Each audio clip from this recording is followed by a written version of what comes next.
ગુજરાતના રાજકારણમાં ડ્રગ્સ અને માફિયાગીરીના મુદ્દે ફરી એકવાર ગરમાવો જોવા મળી રહ્યો છે. ગુજરાત વિધાનસભાના પૂર્વ વિરોધ પક્ષના નેતા પરેશ ધાનાણીએ ધારાસભ્ય જિગ્નેશ મેવાણીના સમર્થનમાં ખુલ્લેઆમ મેદાનમાં ઉતરી ગયા છે.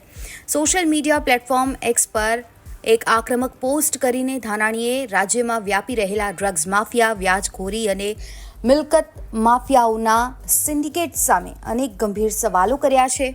યુવા નેતા જિગ્નેશ મેવાણી દ્વારા ડ્રગ્સ માફિયાઓ વિરુદ્ધ અવાજ ઉઠાવવામાં આવી રહ્યો છે, ત્યારે પરેશ ધાનાણીનું આ સમર્થન સૂચવે છે કે વિપક્ષ યુવાધનને બચાવવા આ મુદ્દે એકજૂટ થઈ રહ્યું છે. પરેશ ધાનાણીએ પોતાની પોસ્ટની શરૂઆત જ પોલીસને સલામ, પટ્ટાવાળા હરામ આવા તીખા શબ્દોથી કરી છે.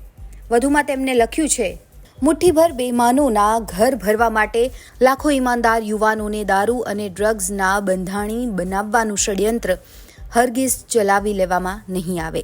ડ્રગ્સ માફિયા, વ્યાંજકવાદ અને મિલકત માફિયાઓની સિન્ડિકેટ હાલ સમગ્ર ગુજરાતના યુવાધનને વર્ષોથી બાનમાં લીધું છે. છતાંય જ્યારે કોઈ ઈમાનદારીથી આ ડ્રગ્સ માફિયાઓ વિરુદ્ધ અવાજ ઉઠાવી રહ્યું છે, ત્યારે લાગે છે કે શું બધાએ બેઈમાનોનું ટોળું જ છે?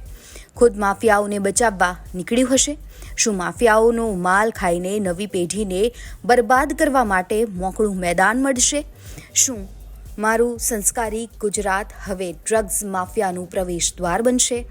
શું મારા ગુજરાતનો યુવા હવે ખુદ ડ્રગ્સ માફિયાનો ગુલામ બનશે? શું સાહેબનું ગુજરાત ખુદ માફિયાઓની જ પીઠ થપથપાવશે?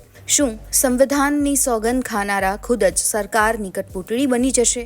શું ખુદ ઈમાનદાર અધિકારીઓની નોકરી ઉપર જ જોખમ વધશે? શું ખુદ ઈમાનદારોને ડરાવવા, ધમકાવવા, ફસાવવા અને જેલમાં ધકેલવાના ષડયંત્રો રચાતા રહેશે? શું હવે સુરક્ષાના પ્રતીક સમાન ટોપી, પટ્ટા ખુદ સરકારી ઉંમરે ગીરવે મૂકવા મજબૂર હશે? ના ના ના, હરગીજ નહીં. સંવિધાનની રક્ષા કરી એ સિપાહી, પાર્ટીના ઈશારે નાચે ઈ પટ્ટાવાળા. મારું ગુજરાત સંવિધાનના રક્ષકોને કાયમી સલામ કરશે અને પાર્ટીના ઈશારે નાચનારા સૌના જરૂરથી પટ્ટા ઉતારશે. તો પોસ્ટના અંતે પરેશ ધાનાણીએ સ્પષ્ટ શબ્દોમાં કહી દીધું છે કે સંવિધાનની રક્ષા કરે એ સિપાહી, પાર્ટીના ઈશારે નાચે ઈ પટ્ટાવાળા. તેમણે સંકલ્પ વ્યક્ત કર્યો છે કે મારું ગુજરાત સંવિધાનના રક્ષકોને કાયમી સલામ કરશે અને પાર્ટીના ઈશારે નાચનારાને સૌના જરૂરથી પટ્ટા ઉતારશે. સમગ્ર પોસ્ટ ગુજરાતના યુવાધનને ડ્રગ્સના દૂષણથી બચાવવા અને માફિયાઓની સિન્ડિકેટને તોડવા માટે વિપક્ષ દ્વારા કરવામાં આવેલો મોટો અને આક્રમક પ્રયાસ માનવામાં આવી રહ્યો છે.